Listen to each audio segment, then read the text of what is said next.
কথায় আছে ঝড়ে বক মরে ফকিরের কেরামতি বাড়ে। ফুটবল বিশ্ব কি আসলে এমনটাই ঘটছে? এই মৌসুমে ইউএফএ সকল ইউরোপিয়ান টুর্নামেন্টগুলোতে ফরম্যাট পরিবর্তন করার কারণে ম্যাচের সংখ্যা অনেক বেড়ে গিয়েছে। ফলে সকল শীর্ষ দলগুলো হিমশিম খাচ্ছে দল পরিচালনার ক্ষেত্রে। অন্যদিকে চেলসি ফুটবল ক্লাব তাদের বিশাল দলের সুবিধা নিয়ে ভালোই সাফল্য পাচ্ছে এই মৌসুমে। চেলসিকে আগে বুঝতে পেরে তাদের দলের গভীরতা বাড়িয়েছিল, নাকি শুধু ভাগ্যের বলে এই সুযোগটি কাজে লেগে গিয়েছে চেলসির?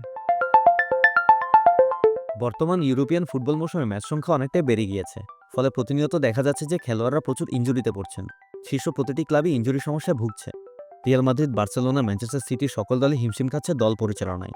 কিছুদিন আগে এমন গুঞ্জনও শোনা গিয়েছিল যে খেলোয়াড়রা খুশি নয় এত বেশি ম্যাচ খেলার কারণে। একদিকে অন্য সকল ক্লাব যেখানে সমস্যায় ভুগছে, ঠিক অন্যদিকে চেলসি তাদের বড় দলের বদৌলতে সাফল্য পেয়ে যাচ্ছে। চেলসির বর্তমান দলে মোট ৩২ জন খেলোয়াড় রয়েছে। অন্য যে কোনো দলের থেকে সবথেকে বেশি সংখ্যক খেলোয়াড় রয়েছে চেলসির দলে। সাধারণত এত বড় একটি দল পরিচালনা করা বেশ কষ্টসাধ্য। তবে চেলসি বেশ ভালোভাবে সামলে নিয়েছে এই বিষয়টি, বরং তারা বেশ ভালোভাবেই কাজে লাগাচ্ছে তাদের দলকে। একটি বড় দল থাকার কারণে ভিন্ন ভিন্ন প্রতিযোগিতায় তারা ভিন্ন ভিন্ন দল গঠন করে খেলছেন। যেমন চেলসি যে মূল একাদশ প্রিমিয়ার লিগে খেলাচ্ছেন, সেই একই দলকে তারা কনফারেন্স লিগে কিংবা লিগ কাপে খেলাচ্ছেন না। ফলে তাদের খেলোয়াড়রা তেমন একটা ইনজুরি সমস্যায় ভুগছেন না। এছাড়াও ভিন্ন ভিন্ন দল খেলানোর ফলে সকল খেলোয়াড়রাই বেশ খুশি এবং তাদের সেরাটা দিতে পারছে মাঠে।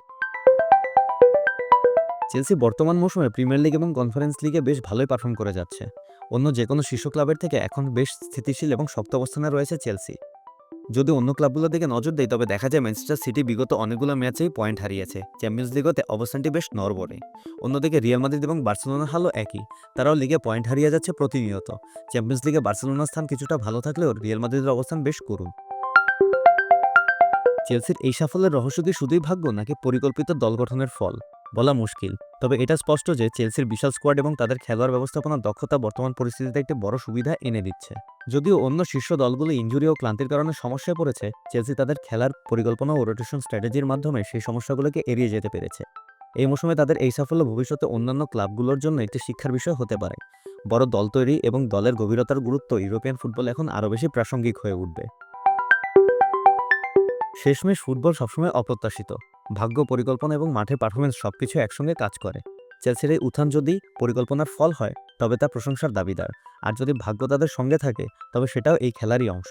তবে একটি জিনিস নিশ্চিত, চেলসি বর্তমান পরিস্থিতি প্রতিদ্বন্দ্বী দলগুলোর জন্য একটি বার্তা। ফুটবলের স্থায়িত্ব এবং স্থিরতার জন্য কৌশলগত গভীরতা অপরিহার্য। নাবিদ আব্দুল্লাহ, খেলা ৭১।